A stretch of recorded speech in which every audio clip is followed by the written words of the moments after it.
আচ্ছা স্যার, আপনি যে শান্তিনিকেতন এলেন, কোথা থেকে এলেন এবং শান্তিনিকেতনে কি কি ঘুরলেন এবং ঘুরে আপনার এক্সপিরিয়েন্স কি হলো এবং আপনার কিসে ঘুরলেন এবং কেমন ঘুরলেন এই সম্বন্ধে একটু বলুন। প্রথমত আমি জামশেদপুর থেকে এসছি এবং শান্তিনিকেতন ঘোরার আমার অনেক ইচ্ছে ছিল এবং সেই অনুযায়ী আমি এখানে হোটেল বুক করি। সঞ্চারী হোটেল বুক করার পরে আমি রতনবাবুর সাথে যোগাযোগ করি এবং উনি আমাকে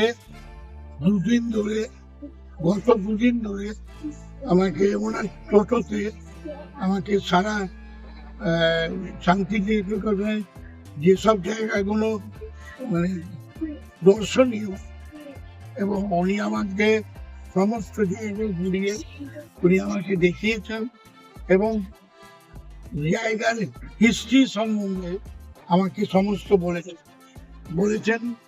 তাতে আমরা খুব খুব খুশি। ওনার সাথে আমাদের একটা ভালো রিলেশন গ্রো হয়েছে এবং আমরা চাই এই ধরনের লোকেরই আমাদের মতন দর্শকদের দরকার, যে আমাদের সেই স্থানের হিস্ট্রি সম্বন্ধে আমাদের অবগত করে। আমাদের খুব খুশি। আচ্ছা, আপনারা সোনাঝুরি হাট গিয়েছিলেন, আপনাদের তো বয়স মনে হচ্ছে অনেকটাই, তো আপনারা এই বয়সে সোনাঝুরি হাট কিভাবে ঘুরলেন? আমাদের রতনবাবু আমাদের খুব হেল্প করেছেন, যেহেতু আমাদের দুজনেরই পায়ের খুব প্রবলেম। তো রতনবাবু আমাদের উভয়কে খুব হেল্প করেছেন। ওর জন্য আমরা ওনাকে অনেক ধন্যবাদ দিই। আচ্ছা, শান্তিনিকেতনে যারা আগামীতে আসবে আপনার বয়সের বা আরো অন্য কেউ, তাদের উদ্দেশ্যে কি বলবেন আপনি? আমি এইটাই বলতে চাই যে আপনারা যদি পারেন তাহলে এসে আগে রতনবাবুর সাথে যোগাযোগ করবেন, উনি আপনাদের সমস্ত সুব্যবস্থা করে দেবে। এই যে হোটেলে আছেন, এই হোটেল সম্বন্ধে কিছু বলুন। হোটেল কেমন লাগলো? এই হোটেল আপনার? হোটেলটি খুবই সুন্দর, পরিষ্কার পরিচ্ছন্ন এবং খাওয়া দাওয়াও খুব ভালো এবং খুব ভালো ব্যবহার। কি নাম এই হোটেলটা? সঞ্চারী রিসর্ট। রিসর্ট। আচ্ছা, আপনাদের বয়স কতটা? আমার বয়স 75 বছর বয়স। আমার ওয়াইফের 64 ইয়ার্স। আপনার নাম? আমার নাম তপনজ্যোতি ব্যানার্জি। ওকে, ধন্যবাদ স্যার। ঘুরিয়ে দেখাই কি কি পাওয়া যায় এখানে।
শ্রীমতী হেঁচল করে কেমন লাগলো খেয়ে দিয়ে? খুব সুন্দর আর খুব ফাস্ট সার্ভিসিং, অসাধারণ, একদম মানে জমে গেছে। বাকিদের জন্য কি বলবেন?